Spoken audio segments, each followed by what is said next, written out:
Okay, let's unpack this.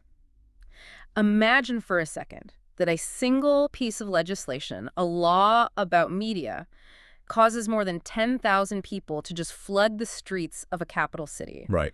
Chanting, waving flags, demanding their government back down. It sounds dramatic, but it's exactly what happened. That's exactly what happened just recently in Vilnius, Lithuania, where all these citizens rallied right outside the Seimas. That's their national parliament. And this wasn't just some, routine protest. This felt different.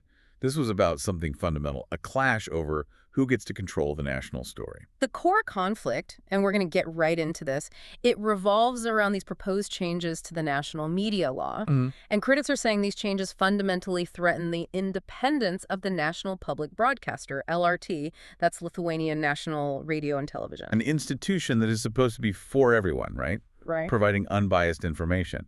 And suddenly, its entire leadership structure is under political attack. Yeah. And not through censorship, not in the way you might think, but through, of all things, legislative arithmetic. And that's what's so fascinating here, isn't it? It's how quickly a seemingly technical change, we're just talking about a shift in voting requirements. A tiny detail on paper. A tiny detail, how that can trigger such a massive, immediate public reaction. This isn't just a policy disagreement. It feels like it's about a deeply held value, especially in a post-Soviet democracy. The separation of media from political control. Exactly. The absolute separation. So when you see over 10,000 people showing up on a Tuesday afternoon and, tens of thousands more mobilizing online, the stakes feel incredibly high. Yeah, that scale tells you that the threat isn't seen as some abstract thing. It's personal. It's about their right to know. So for you listening, our mission today is to take a really deep dive into this controversy. We're going to look past the headline, past the spectacle of the rally. Important as that is. Very important. But we need to understand the precise technical change at the center of it all, the political forces driving it, and exactly why journalists and civil society believe their right to accurate information is at risk right now. We're going to dissect the mechanism. We'll look at the political figure behind this, Remigijus, and the political environment he's operating in. Right. And critically, we are going to spend some time on the math of the LRT Supervisory Board. Because the difference between 8 votes and a simple majority, well, that's the entire ballgame. It's the difference between independence and control. It is.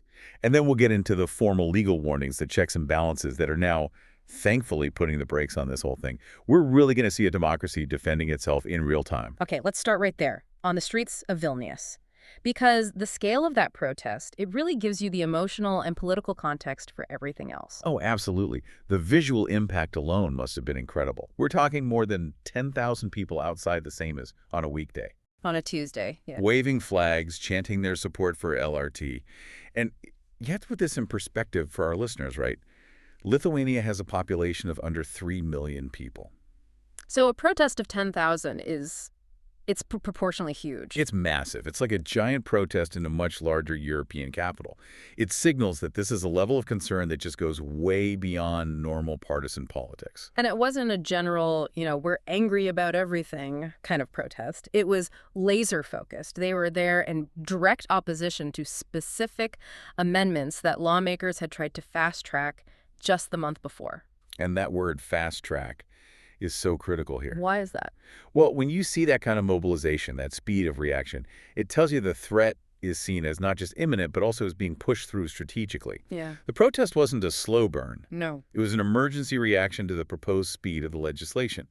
The feeling was clearly, if we don't act now, the damage will be done before anyone can even really scrutinize it. So the protest was also a defense of the process itself, demanding time for a proper debate. Yes, exactly. And the message coming from the stage really highlights this fear of a sort of longer-term political strategy. Right, we heard from the journalist Rita Miliuti.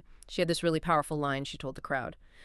Today, we are broadcasting one message. Let's keep LRT independent and free because they won't stop there. They won't stop there. That phrase is so telling. It is. It connects this one very technical legislative attack to this much broader fear you see in a lot of democracies right now, this fear of political erosion. That this is just the first step. It's the first step in a larger plan to undermine independent institutions, to silence criticism, or just sanitize the information that people get. And when you see journalists, who are supposed to be the observers, stepping up to become the public defenders of their own institution, that tells you something. It tells you the normal safeguards are seen as failing, or at least as being dangerously compromised.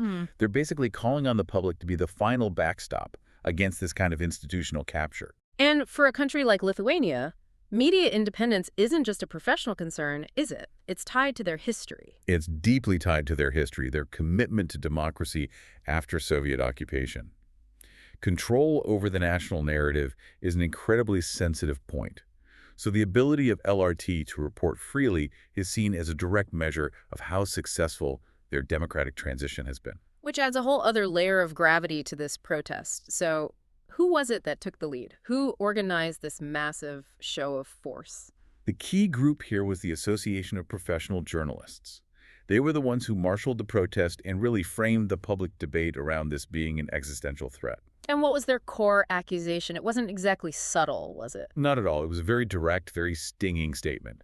They accused the lawmakers of, and I'm quoting here, an open attempt by politicians to take control of the public broadcaster. An open attempt. And thus violate your right to know and receive accurate information. And that last part is the heart of it all. They're explicitly connecting political control of the broadcaster to the public's democratic right to get unbiased facts.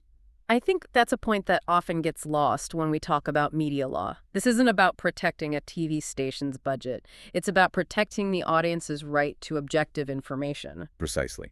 And the procedural complaint they raised is just as important. The association's chair, Birute Davidoniti, she was one of the rally leaders, she pointed out that journalists have been proposing, let's sit down and discuss this, like they do in all Western countries. They're asking for a dialogue? They're asking for consultation, for expert input, for a normal democratic process. But because the bill was being fast-tracked, it basically blew up any chance for that kind of dialogue. Which is why they felt they had no choice but to demand the amendments be rejected outright. Exactly. When you rush legislation that affects a core democratic institution, it immediately raises red flags about your motives. Speed becomes a political weapon. And it seems the public was quick to see that. But the resistance wasn't just on the street, was it? There was this massive digital mobilization, too. Oh, yes. It goes far beyond the 10,000 people who showed up in person.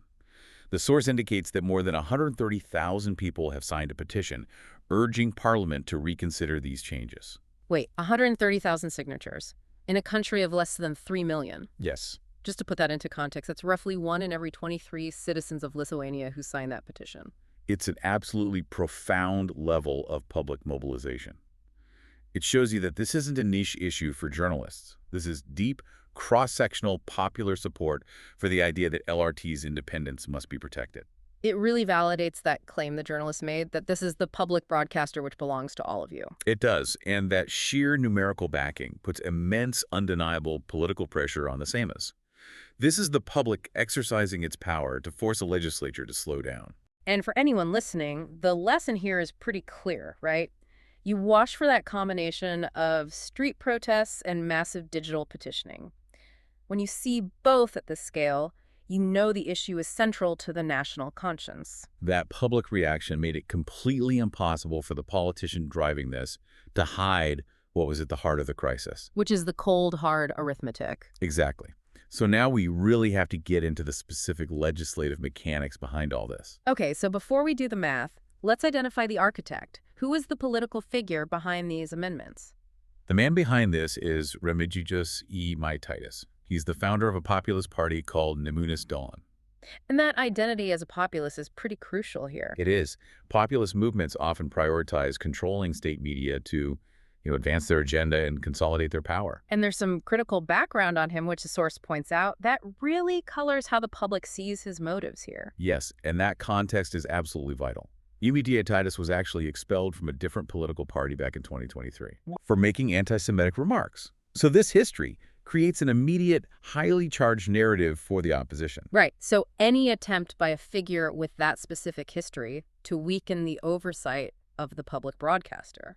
The very institution responsible for reporting impartially on that kind of rhetoric. He's going to be viewed with extreme suspicion. It looks less like administrative reform and more like self-protection. Or, an attempt to control the narrative for his own populist agenda. Civil society is basically seeing this as a move to control the message, not improve the management. And that gives the resistance a very powerful story to tell. A very compelling one, yes. Okay, now let's dissect the amendment itself. It's a change that involves just a few numbers, but those numbers dictate everything. What is the current rule for dismissing the head of LRT, the Director General? So the current requirement, as it stands, is that 8 votes are required from the 12-member supervisory board to dismiss the LRT Director General. 8 out of 12, that's a pretty high bar. It is. It's 2/3 of the board. It's a supermajority threshold. And in any form of governance, a supermajority is there for a reason, right? It's a protection against partisan action or temporary political whims. It ensures that a dismissal can't happen just because one political bloc is annoyed or wants to install their own person. It forces a real consensus. So it's a structural firewall. Yeah. It's designed to make sure the Director General's loyalty is to the mandate of the broadcaster, to impartiality, not to the current government. Precisely. Now let's look at the change that brought 10,000 people into the streets. What's the specific change that Hijacking proposed? The proposed change is that only a simple majority of that 12-member board would be needed to dismiss the Director General. A simple majority, so from 8 votes down to 6 or 7. Potentially just over half, yes. That is the mathematical core of this entire crisis. It's a seismic shift in vulnerability. Okay, so let's analyze why. You said it stems from who appoints the board members. We have to understand the composition of that board. Yes, to appreciate the arithmetic, you have to look at the structure. So walk us through it. How is that 12-seat board put together? Well, it's actually intentionally designed to distribute power, to decentralize the appointing authority, to, in theory, guarantee independence. It's broken down into 3 perfectly balanced groups. Okay. 4 members are appointed by the President of Lithuania. Got it. 4 members are appointed by the Parliament, the same as. And these seats usually reflect the current ruling political majority. And the last 4? The last 4 members are appointed by various civil society groups, so they act as non-political representatives of the public. So on paper, it's a beautifully balanced 4-4-4 structure, a tripartite system designed for checks and balances. It is, but now let's apply the 2 different voting rules to that structure. Okay, first, the current rule, the 8-vote supermajority. Right. Under the current rule, that requirement of 8 votes means no single appointing authority can fire the Director General on their own. Not the President, not the Parliament, not civil society. To get to 8, you'd need 1 full block of 4, plus 4 more members from the other 2 blocks. Which means the 4 parliamentary appointees, the ones representing the political majority, would need to convince 4 of the 8 other members to join them. And that's hard.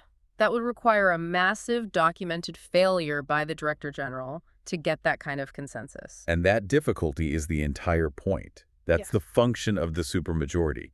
It stabilizes the leadership and makes them answerable to the institution's integrity, not to temporary political ties. Okay, so now let's apply the proposed simple majority rule, where you only need, say, 6 or 7 votes. And this is where the vulnerability becomes immediate and obvious.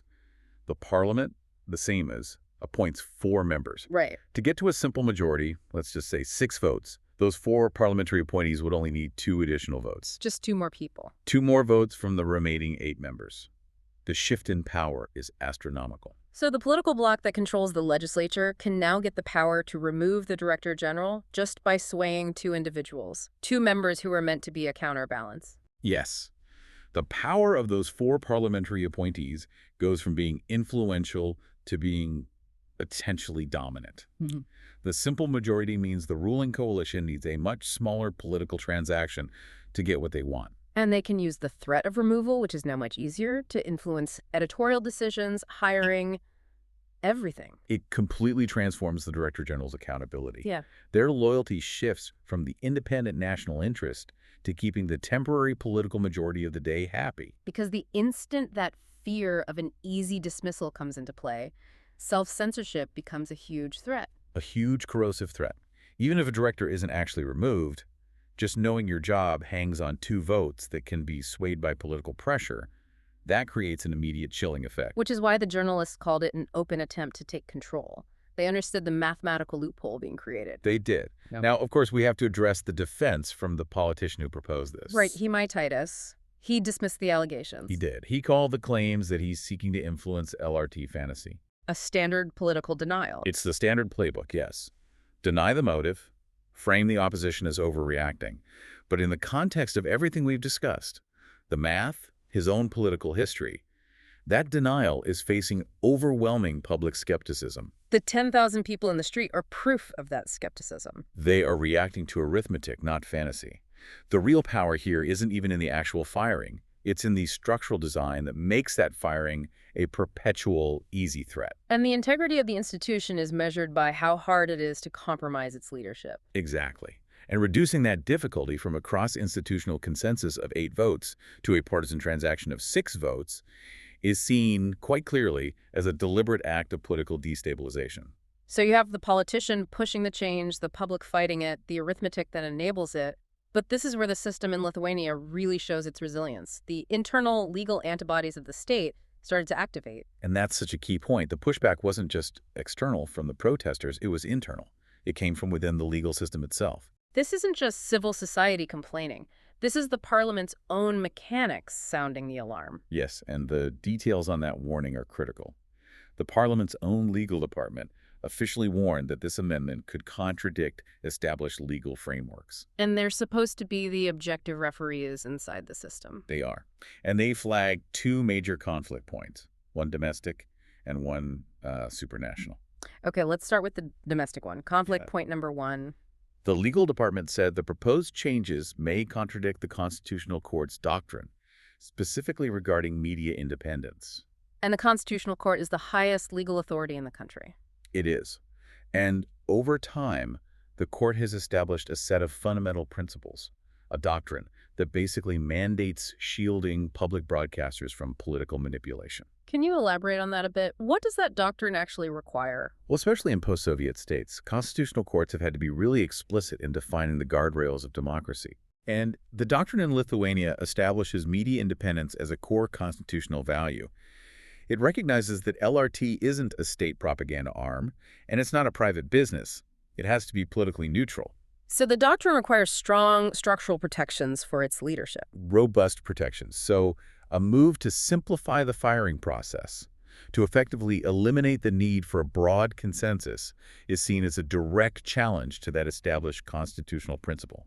So the legal department is essentially telling the politicians, if you pass this, the courts are going to strike it down because it violates a bedrock principle of our democracy. That's precisely it. It's a formal, preemptive legal veto based on the highest law of the land.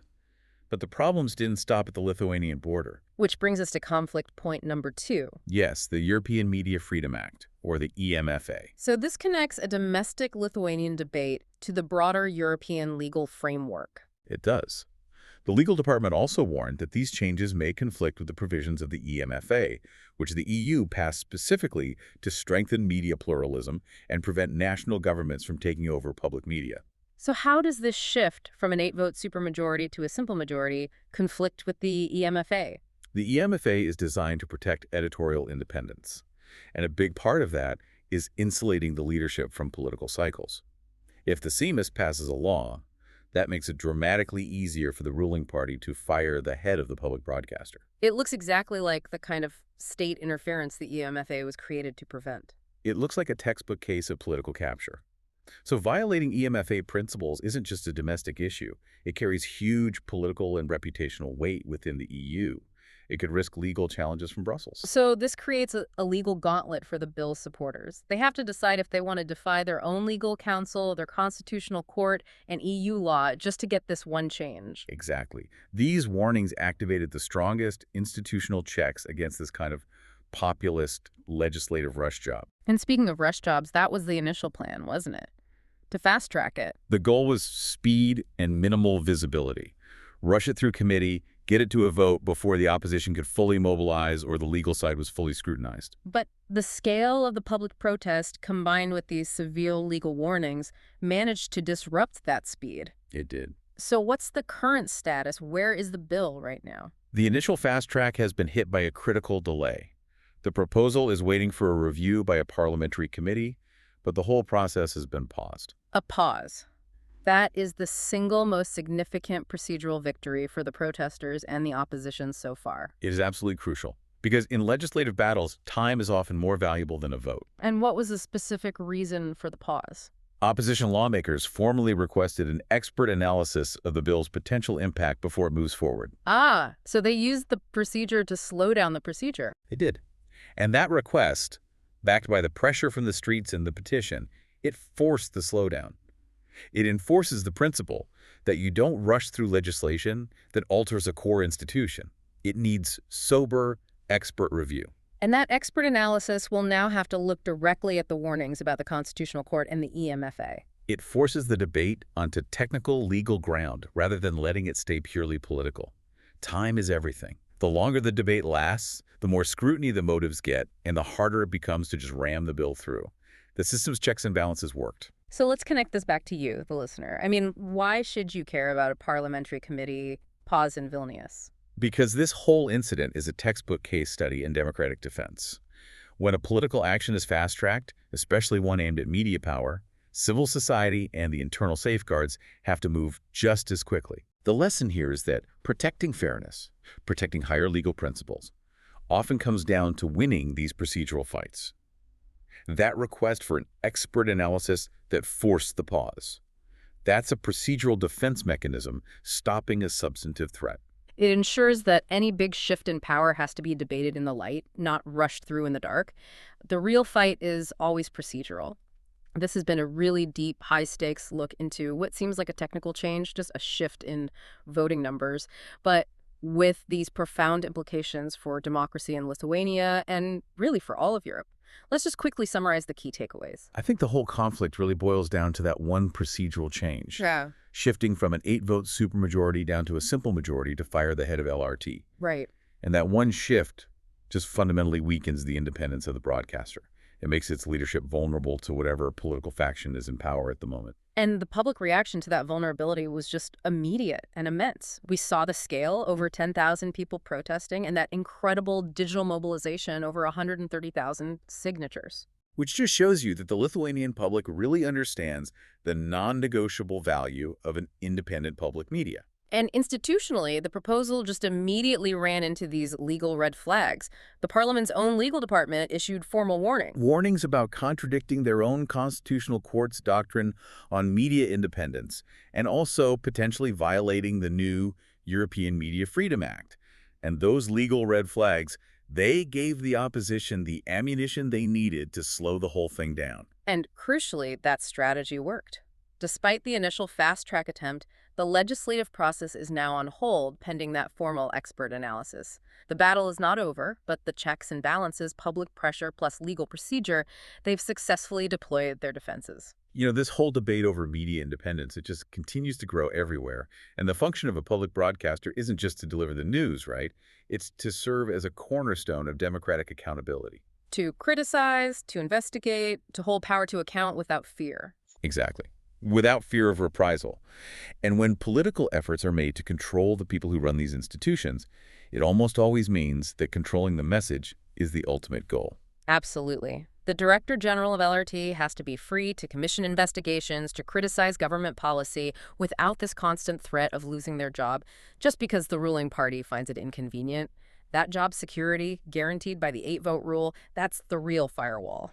And I think for you, the listener, the knowledge to take from this is to always look beyond the technical amendment, beyond the headlines. Focus on the mathematical structure. Always ask, who benefits from simplifying the firing process for a key independent role? This whole fight in Vilnius reminds us that protecting the integrity of the news often comes down to protecting these boring-sounding procedural safeguards. A supermajority requirement isn't abstract. No, it's a constitutional buffer. It's a line in the sand. So keep an eye on the numbers, because that's often where power is really seized or where it's defended.